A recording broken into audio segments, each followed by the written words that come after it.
jërë ngeen jëf yéen ñi safoo site internet bi di Buzz Actu 221 ñu neen leen bu baax jaajëfal leen ci kóolu tege sopp bi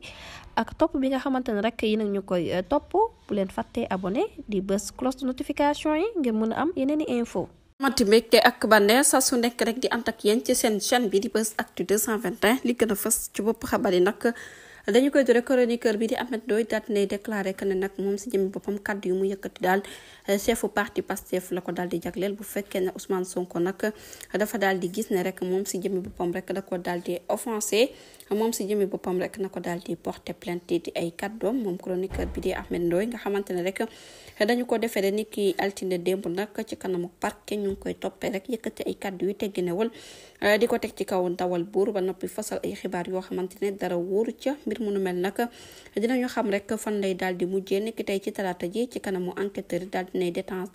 détaillé ne nag intention bi nga xamante ne daal na koy am ca njëlbeen moo di ne moom si jëmmi boppam rek waxul ak premier ministre en tant que tel waaye nag dafay wax ak chef de parti Pastef ak ay militants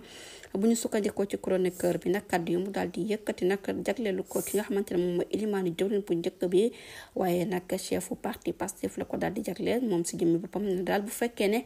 dafa daal di am offense ki nga xamante ne moom la concerné di Ousmane Sonko mi nga xamante ne rek moom ci jëmmi boppam du président de la République